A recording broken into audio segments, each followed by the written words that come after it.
भगवान श्री कृष्ण ने क्यों चुराए थे गोपियों के वस्त्र। दर्शकों, हिंदू धर्म ग्रंथों में भगवान श्री कृष्ण की लीलाओं से जुड़ी कई कथाएं पढ़ने और सुनने को मिलती हैं। ऐसा माना जाता है कि भगवान विष्णु ने कृष्ण अवतार में ही सबसे अधिक लीलाएं की, इसलिए भगवान श्री कृष्ण को लीलाधर भी कहा जाता है। भगवान श्री कृष्ण बचपन में जहां व्रज में लोगों के घर से माखन चुरा कर खा लिया करते थे, तो वहीं शास्त्रों में यह भी वर्णित है कि वे जब युवा हुए तो नदी में नहाते हुए गोपियों के वस्त्र चुरा लिया करते थे। और अधिकतर जनमानस आज भी यही समझते हैं कि कृष्ण नटखट्टा में गोपियों को तंग करने के उद्देश्य से उनका वस्त्र चुरा लिया करते थे, लेकिन ऐसा नहीं है, बल्कि वास्तव में वे गोपियों को ज्ञान देने के लिए ऐसा किया करते थे, जिसका वर्णन हिंदू धर्म शास्त्रों में किया गया है। तो दर्शकों, आइए मिलकर जानते हैं कि श्री कृष्ण गोपियों का वस्त्र किस उद्देश्य से चुराया करते थे। नमस्कार दर्शकों, आप सभी का मेरे चैनल आध्यात्मिक कहानियों में तहे दिल से स्वागत है। पद्म पुराण में वर्णित कथा के अनुसार एक दिन गोपी जब अपने वस्त्र उतारकर नदी में स्नान करने जल में उतर रही थी, तभी भगवान श्री कृष्ण एक पेड़ पर बैठकर ये सारा दृश्य देख रहे होते हैं। कुछ देर बाद जब गोपियां नहाने में मग्न हो गईं, तो श्री कृष्ण चुपके से गोपियों के वस्त्र चुराकर पेड़ पर छुप गए। उधर जब गोपियां स्नान कर नदी से बाहर निकलने लगी, तो वह देखती हैं कि वस्त्रों को नदी के तट पर ना पाकर वे चिंतित हो उठी और सभी अपने अपने वस्त्र ढूंढने लगी। उसी समय गोपियों की नजर छुप कर पेड़ पर बैठे श्री कृष्ण पर पड़ी, तो वो श्री कृष्ण को बोली, कहना तुम्हें हम गोपियों को इस तरह नहाते देखते हुए जरा भी लज्जा नहीं आती। तब श्री कृष्ण ने गोपियों से कहा कि मुझे लज्जा क्यों आएगी, लज्जा तो तुम सभी को आनी चाहिए जो इस तरह निर्वस्त्र होकर नहा रही हो।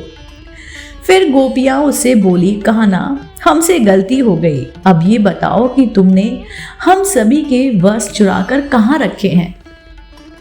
तब श्री कृष्ण पहले तो चोरी की बात से इनकार करते रहे, परंतु गोपियों के बार बार अनुरोध करने पर उन्होंने बताया कि कन्याओं, तुम्हारे वस्त्र इसी वृक्ष पर हैं, पानी से निकलकर ले जाओ।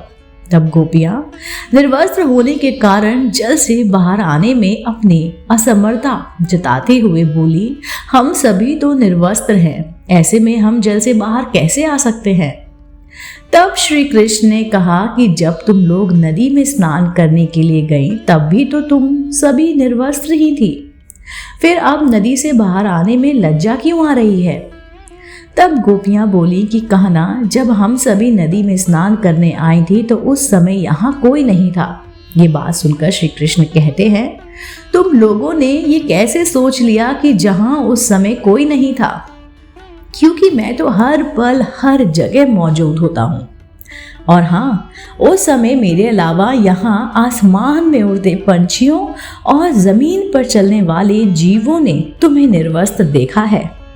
तुम निर्वस्त्र होकर जल में गई तो जल में मौजूद जीवों ने तुम्हें निर्वस्त्र देखा, और तो और जल में नग्न होकर प्रवेश करने से जल रूप में मौजूद वरुण देव ने भी तुम्हें नग्न देखा।